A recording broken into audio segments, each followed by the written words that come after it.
നമസ്കാരം. The path is the goal എന്ന discussion സീരീസിൻ്റെ അടുത്ത സെഷനിലേക്ക് വീണ്ടും ഏവർക്കും സ്വാഗതം. നമുക്ക് ആദ്യം മെഡിറ്റേഷൻ ചെയ്യാം. കണ്ണുകൾ അടച്ച് ശാന്തമായിരിക്കും. ഭൂമി മാതാവിനോടും സർവചരാചരങ്ങളോടും അന്തരീക്ഷത്തോടും കൃതജ്ഞത രേഖപ്പെടുത്തും.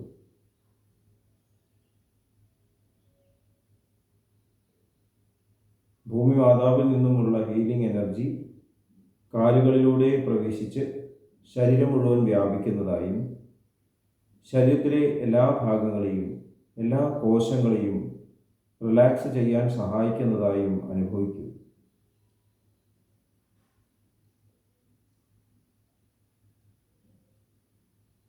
ഇപ്പോൾ ശരീരം പൂർണ്ണമായും റിലാക്സ്ഡായി.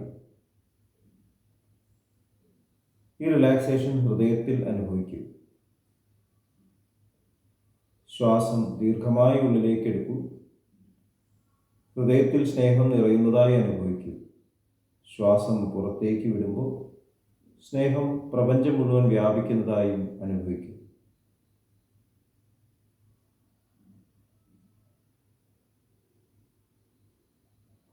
ഹൃദയത്തിൽ കുടികൊള്ളുന്ന സ്നേഹത്തിൻ്റെ സ്രോതസ്സിൽ നിന്നും ഉദ്ഭവിക്കുന്ന ദിവ്യപ്രകാശം മനസ്സിനെ ആകർഷിക്കുന്നതായി അനുഭവിക്കും. ആ ദിവ്യപ്രകാശത്തിൽ ധ്യാനം ആരംഭിക്കൂ. മനസ്സിൽ ചിന്തകൾ വരുന്നുണ്ടെങ്കിൽ മൃദുവായി അവയെ അവഗണിക്കുക. ദിവ്യപ്രകാശത്തിൽ ധ്യാനം തുടരുക. Please start meditation.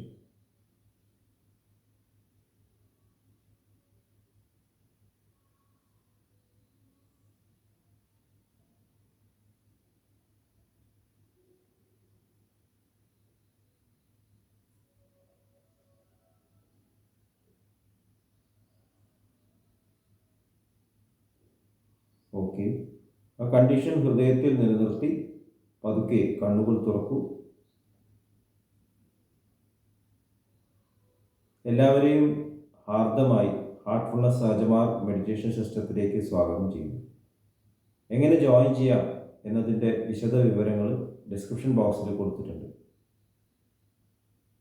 നമ്മൾ അഹിംസയെക്കുറിച്ചാണ് ഡിസ്കസ് ചെയ്തത്. മഹാത്മാഗാന്ധിജി അദ്ദേഹം വളരെയധികം പ്രാധാന്യം നൽകിയിട്ടുള്ള ഒരു കാര്യമാണ് അഹിംസ. അഹിംസ, സത്യം, അതായത് സത്യാഗ്രഹം, സ്വരാജ്യം, അങ്ങനെ കുറേ പദങ്ങൾ നമ്മൾ കേട്ടിട്ടുണ്ട്. ബ്രഹ്മചര്യം. ഗാന്ധിജിയുടെ പ്രധാനപ്പെട്ട ഇൻസ്ട്രുമെൻസ് ആയിരുന്നു അഹിംസയും സത്യാഗ്രഹവും ബ്രഹ്മചര്യവും ഒക്കെ. അപ്പോൾ നമ്മൾ സ്ട്രക്ചറൽ വയലൻസിനെ കുറിച്ചിട്ട് ഇന്നലെ ഡിസ്കസ് ചെയ്തു. അതായത് ഈ പ്രകൃതിയിൽ അറിയാതെ തന്നെ അണ്ടർലൈങ് ആയിട്ടൊരു വയലൻസ് ഉണ്ട്. നമുക്കത് മറികടക്കേണ്ട ആവശ്യമുണ്ട്. ഒരു വിത്തിൽ നിന്നും മരം ഉണ്ടാകുമ്പോൾ, ഒരു മുട്ടയിൽ നിന്നും കോഴി ഉണ്ടാകുമ്പോൾ, മെറ്റമോർഫോസിസ്, ഒരു കാറ്റർപില്ലർ പ്യൂപ്പയായിട്ട് പ്യൂപ്പയിൽ നിന്നും ബട്ടർഫ്ലൈ ഉണ്ടാകുമ്പോൾ, നമ്മുടെ ശരീരം വളരുമ്പോൾ എല്ലാം ഒരു തരത്തിൽ ഡിസ്ട്രക്ഷൻ ഉണ്ട്. നമ്മൾ ഭക്ഷണം കഴിക്കുമ്പോൾ, ഭക്ഷണം പാചകം ചെയ്യുമ്പോൾ. അപ്പോൾ നമുക്ക് ഹിംസയില്ലാതെ ഈ ലോകത്തിൽ ജീവിക്കാൻ സാധിക്കില്ല. ഇതിലും ഉപരി സോഷ്യലായിട്ടുള്ള കൺവെൻഷൻസ് നമ്മുടെ വളർച്ചയെ തടസ്സപ്പെടുത്തുന്നു. മതം ആയാലും കൾച്ചർ ആയാലും ലാംഗ്വേജ് ആയാലും രാജ്യങ്ങളായാലും എഡ്യൂക്കേഷൻ സിസ്റ്റം ആയാലും നമ്മുടെ സ്വാതന്ത്ര്യത്തെ അതിനെ തടസ്സപ്പെടുത്തുന്നു. ആത്മാവ് സ്വാതന്ത്ര്യം ആഗ്രഹിക്കുന്നു. കാരണം ഭഗവാൻ, നമ്മുടെ ആത്മാവിൻ്റെ യഥാർത്ഥ സ്വരൂപം ആ ഡിവിനിറ്റി തന്നെയാണ്. ഭഗവാൻ സ്വാതന്ത്ര്യത്തിൻ്റെ പ്രതീകമാണ്. പൂർണ്ണമായിട്ടുള്ള ഫ്രീഡം ഫ്രം ഫ്രീഡം എന്നതാണ് ബാബുജി മഹാരാജ് പറഞ്ഞത്. അപ്പോൾ ആ സ്റ്റേറ്റിലേക്ക് നമ്മൾ എത്തിച്ചേരണം. ആ സ്റ്റേറ്റ് മാനിഫെസ്റ്റ് ചെയ്യണം. അപ്പോൾ അഹിംസയാണ് ആ സ്റ്റേറ്റിൻ്റെ സ്വഭാവം എന്ന് മഹാത്മാഗാന്ധി പറഞ്ഞു. സ്നേഹം എന്ന് പറഞ്ഞാൽ മനസ്സിലാവില്ല. അപ്പം അതിൻ്റെ ഒരു നിർവചനമാണ് അഹിംസ. ഹിംസ ഇല്ലാത്ത ഒരു അവസ്ഥ. ഹിംസയുടെ ഇൻറ്റൻഷൻ കൂടി പാടില്ല, ഉദ്ദേശം കൂടി പാടില്ല. മനസ്സിൽ ചിന്ത വരിക എന്നുള്ളതല്ല, ഹിംസയുടെ ഉദ്ദേശം കൂടി ഇല്ലാത്ത ഒരു സ്റ്റേറ്റ്. അതാണ് ഡിവിനിറ്റി. അപ്പോൾ നമ്മുടെ ജീവിതത്തിൽ നമ്മൾ ഈ സ്ട്രക്ചറൽ വയലൻസിനെ എങ്ങനെ മറികടക്കണം? ഇത് വലിയൊരു പാഠമാണ്. ഒരുപക്ഷെ യോഗ സമ്പ്രദായത്തിൻ്റെ അടിസ്ഥാനപരമായിട്ടുള്ള തത്വം റെക്കഗ്നൈസ് ചെയ്തിട്ടാണ് ഹാർട്ട്ഫുൾനെസ് സഹജമാർഗ മെഡിറ്റേഷൻ സിസ്റ്റത്തിൽ പ്രാണാഹുതി മാത്രമേ ഇതിനുള്ള വഴിയുള്ളൂ എന്ന് നമ്മുടെ മാസ്റ്റേഴ്സ് കണ്ടെത്തിയത്. സ്നേഹസ്വരൂപനായിട്ടുള്ള ഈശ്വരൻ്റെ ഡിവൈൻ ഫ്ലോ നമ്മൾ സ്വീകരിച്ചുകൊണ്ടിരിക്കുകയാണ് അഭ്യാസി എന്നുള്ള രൂപത്തിൽ. അപ്പോൾ ആ എസെൻസിൽ മാത്രം ജീവിക്കുന്ന തരത്തിൽ ജീവിതത്തെ മോഡിഫൈ ചെയ്യുക. പ്രാണസ്യ പ്രാണൻ, അത് മാത്രമേ നമുക്ക് ആവശ്യമുള്ളൂ. എല്ലാം അതിലുണ്ട്. ഈ പ്രപഞ്ചം നിർമ്മിക്കാനുള്ള നോളജ് കൂടി അടങ്ങുന്നതാണ് ആ സോഴ്സ്. അപ്പോൾ അവിടേക്ക് കണക്ട് ചെയ്ത് നമ്മൾ ജീവിക്കാനായിട്ട്, അതുമാത്രമല്ല ആ ഫ്ലോ നമ്മുടെ ജീവിതത്തിലൂടെ മാനിഫെസ്റ്റ് ചെയ്യാനായിട്ട് നമ്മുടെ ജീവിതത്തെ നമ്മൾ മോൾഡ് ചെയ്ത് കൊണ്ടുവരണം. അപ്പോൾ അതിൻ്റെ ഫസ്റ്റ് സ്റ്റേറ്റ് നമുക്ക് നമ്മളോട് തന്നെ ഉള്ള ധർമ്മമാണ്, ഡ്യൂട്ടിയാണ്. നമ്മൾ നമ്മുടെ ജീവിതം നോക്കിക്കഴിഞ്ഞാൽ നമ്മുടെ ശരീരം വളരുമ്പോൾ അവിടെ ഒരു തരത്തിൽ അൺകോൺഷ്യസ് ആയിട്ടൊരു ഹിംസയുണ്ട് എന്ന് നമ്മൾ ഡിസ്കസ് ചെയ്തു. നമ്മുടെ ജീവിതത്തിൽ ഈ ഹിംസ നമുക്ക് മറികടക്കാൻ പറ്റില്ല. പക്ഷെ നമുക്ക് നമ്മുടെ മനസ്സിനോടും നമ്മുടെ ശരീരത്തിനോടും ഒരു കമ്പാഷൻ കൊണ്ടുവരാം, അനുകമ്പ. എൻ്റെ സഹയാത്രികനാണ് ഈ ശരീരം, ഇതിൻ്റെ കോശങ്ങൾ. ഓരോ ദിവസവും എത്ര കോശങ്ങൾ, എത്ര സെൽസ് നമ്മൾ ഷെഡ് ചെയ്ത് പോകും നമ്മുടെ ശരീരം, നമ്മുടെ ഈ യാത്രയിൽ പങ്കെടുത്തിട്ട്, നമ്മുടെ ഈ എവല്യൂഷനിൽ, ആ പൂർവ്വതയിലേക്കുള്ള ആ എവല്യൂഷനിൽ എത്ര സെൽസ് നമ്മുടെ കൂടെ പങ്കെടുക്കുന്നു. അപ്പോൾ അവരെ നമ്മൾ സ്നേഹത്തോടെയല്ലേ കാണേണ്ടത്. അപ്പോൾ യോഗ സമ്പ്രദായത്തിൽ പലപ്പോഴും ഒരു ഹിംസാത്മകമായിട്ടുള്ള ഒരു പ്രവണത നമുക്ക് കാണാൻ സാധിക്കും. അതിന് ഉത്തമ ഉദാഹരണമാണ് വീട്ടിൽ നിന്ന് വിട്ടു നിന്നിട്ട് കാട്ടിൽ പോയിരിക്കുക, ഉത്തരവാദിത്തങ്ങൾ മാറി നിൽക്കുക, നമ്മളിവിടെയുള്ള സന്തോഷങ്ങളൊന്നും അനുഭവിക്കാണ്ടിരിക്കുക. ബ്രഹ്മചര്യം എന്നുള്ളതിന് ഇങ്ങനൊരു നിർവചനം വന്നു. പലപ്പോഴും സ്വയം പീഡിപ്പിക്കുക, തീയിൻ്റെ നടുവിൽ നിന്ന് മെഡിറ്റേറ്റ് ചെയ്യുക, ശരീരത്തിൽ മുള്ളുകൾ തറയ്ക്കണമായിട്ടുള്ള ജീവിതം. പല സെയിൻസിൻ്റെയും കഥകൾ വായിച്ചാൽ അതെ, ശരീരം പലതരത്തിലും വേദനിപ്പിക്കുക. അതുപോലെ തന്നെ ഫാസ്റ്റ് ചെയ്യുക, പട്ടിണി കിടക്കുക. നമ്മുടെ സ്ക്രിപ്റ്റേഴ്സിൽ നമുക്ക് കാണാം ധ്രുവൻ തപസ് ചെയ്തത്, പാർവതി ദേവി ശിവന് വേണ്ടിയിട്ട് തപസ് ചെയ്തത്. അവിടെയൊക്കെ ഫാസ്റ്റിംഗ് ഉണ്ട്. സ്വന്തം ശരീരത്തെ അവഗണിച്ചുകൊണ്ട്,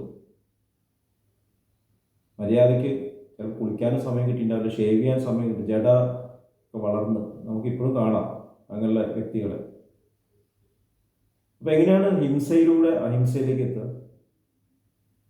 ഇത് നമ്മൾ ചിന്തിക്കേണ്ട കാര്യമാണ്. മഹാത്മാഗാന്ധിജിയുടെ ജീവിതത്തിൽ ഫാസ്റ്റിങ്ങിന് വളരെയധികം പ്രാധാന്യം അദ്ദേഹം നൽകിയിട്ടുണ്ട്. സഹജമാർഗത്തിൽ പ്രാണാഹുതി ലഭിക്കുന്നതുകൊണ്ട്, അൾട്ടിമേറ്റ് ഫുഡ് പ്രാണസ്യ പ്രാണൻ ലഭിക്കുന്നതുകൊണ്ട് നമ്മൾ എപ്പോഴും ഉപവാസത്തിലാണ്, ഉപവസിക്കുക, മാസ്റ്ററിലേക്ക് കണക്റ്റഡാണ്. അപ്പോൾ ദാജി എക്സ്പ്ലെയിൻ ചെയ്തിട്ടുണ്ട് എങ്ങനെയാണ് ആ കണക്ഷൻ സ്ഥിരമായിട്ട് എസ്റ്റാബ്ലിഷ് ചെയ്യുക. Connect again and again. ഇതാണ് ബാബുജി മഹാരാജിൻ്റെ നിർദ്ദേശം. നമ്മൾ എന്ത് ചെയ്യുമ്പോഴും കണക്ട് ചെയ്തുകൊണ്ട് ചെയ്യുക. രാവിലെ ഉണർന്ന ഉടനെ കണക്ട് ചെയ്യുക, ഗ്രാറ്റിറ്റ്യൂഡ് അർപ്പിക്കുക. ശരീരത്തിൽ യാത്ര ചെയ്ത് നമ്മുടെ കൂടെ വരുന്ന, ചിലപ്പോൾ ഉറക്കത്തിൽ തന്നെ കുറേ സെൽസ് വിട്ടു പോയിട്ടുണ്ടാവും. അപ്പോൾ ഗ്രാറ്റിറ്റ്യൂഡ് അർപ്പിക്കുക. ഈ പ്രപഞ്ചത്തോട് ഗ്രാറ്റിറ്റ്യൂഡ് അർപ്പിക്കുക, ശരീരത്തിനോട് ഗ്രാറ്റിറ്റ്യൂഡ് അർപ്പിക്കുക. എന്താണ് ശരീരത്തിന് ആവശ്യമെന്ന് റെക്കഗ്നൈസ് ചെയ്യുക. വിശക്കുന്നുണ്ടെങ്കിൽ ഭക്ഷണം കഴിക്കാണ്ടിരിക്കുക എന്നുള്ളത് ഒരു സാധനയാണോ? ചിന്തിക്കേണ്ട കാര്യമാണ്. അവിടെ ഒരു ഹിംസയില്ലേ? നമ്മുടെ രുചിക്ക് പറ്റാത്ത ഭക്ഷണം കഴിക്കുക, ഇതും യാത്രയ്ക്ക് നമ്മളെ ഹെൽപ്പ് ചെയ്യും. നമ്മളതിനെ ട്രാൻസെൻഡ് ചെയ്യണം. ആകർഷണം പാടില്ല, ഡിസയേഴ്സ് പാടില്ല. ഡിസയേഴ്സിനെ ട്രാൻസെൻഡ് ചെയ്യാൻ ഒരു വഴി മാത്രമേ ഉള്ളൂ. നമ്മുടെ ഉള്ളിലുള്ള ഡിസയേഴ്സിൻ്റെ കാരണമായിട്ടുള്ള സംസ്കാരങ്ങളെ എടുത്തു കളയും, ഇംപ്രഷൻസിനെ എടുത്തു കളയും. ഇവിടെയാണ് സഹജമാർഗം എക്സൽ ചെയ്യുന്നത്. ധ്യാനാത് കർമ്മഫലത്യാഗ. ചാരിജി മഹാരാജ് ഭക്തി യോഗത്തിലെ ഈ ഒരു ശ്ലോകത്തിൽ എങ്ങനെയാണ് നിർവചിച്ചിരിക്കുന്നത്? നമ്മുടെ ധ്യാനത്തിലൂടെ, സാധനയിലൂടെ, ശുദ്ധീകരണത്തിലൂടെ ഫസ്റ്റ് നമ്മുടെ ഉള്ളിലുള്ള കാരണങ്ങൾ സീഡ്സിനെ എടുത്ത് കളയും. റെഗുലർ സിറ്റിങ്സിൽ സീഡ്സ് തന്നെ പോവുകയാണ്. ഇങ്ങനെയുള്ള ആഗ്രഹങ്ങളുടെ വിത്തുകൾ പോവുകയാണ്. അത് ജീവിതത്തിൽ നമ്മൾ മാനിഫെസ്റ്റ് ചെയ്യണം. ക്രമേണ നമ്മുടെ ലൈഫ് സിംപ്ലിഫൈഡ് ആവുന്നു. സ്നേഹത്തോടെ ഭക്ഷണം കഴിക്കുക. ഭക്ഷണത്തിൻ്റെ ടേസ്റ്റ് അല്ല, അതിൻ്റെ പുറകിലുള്ള ആറ്റിറ്റ്യൂഡാണ് പ്രധാനം. കാരണം അത് നമ്മളെ സേവിക്കുകയാണ്. എത്രയോ ചെടികളും മരങ്ങളും ഒക്കെ ഹെൽപ്പ് ചെയ്തിട്ടാണ് ഭക്ഷണം പ്ലേറ്റ് വരുന്നത്. എത്ര കൃഷിക്കാർ ഹെൽപ്പ് ചെയ്യുന്നു. അപ്പോൾ അത് സ്നേഹത്തോടെ ഭക്ഷിക്കുക. കഴിക്കുമ്പോൾ ചവയ്ക്കുമ്പോഴും ഇറക്കുമ്പോഴും എല്ലാം സ്നേഹം. അപ്പോൾ അവരും ഈ യാത്രയിൽ എലിവേറ്റഡ് ആവും. ദഹന പ്രക്രിയ നടന്നുകൊണ്ടിരിക്കുന്നു. ശരീരത്തിനെ കെയർ ചെയ്യണം. മെഡിറ്റേഷൻ ചെയ്തതിന് ശേഷം നമ്മുടെ ശരീരത്തിൻ്റെ ഓരോ അവയവങ്ങളോടും ഗ്രാറ്റിറ്റ്യൂഡ് അർപ്പിക്കണം. നമ്മളൊരിക്കലും ഡിസ്കസ് ചെയ്താണ്. നമുക്ക് യോഗ എക്സസൈസസ് വളരെ മൈൽഡായിട്ടുള്ള എക്സസൈസ്, നമുക്ക് ബോഡിക്ക് താങ്ങാൻ പറ്റുന്ന എക്സസൈസ്, ബോഡീനെ പിടിപ്പിക്കരുത്. പറ്റാത്ത കാര്യങ്ങൾ ചെയ്തിട്ട് വേദനിപ്പിക്കുക എന്നുള്ളതാണ് ഹിംസ കടന്നു വരുന്നത്. പറ്റുന്ന രീതിയിൽ ബോഡിക്ക് റിലാക്സേഷൻ നമ്മൾ ഈ ചാനലിൽ ഡിസ്കസ് ചെയ്താണ്.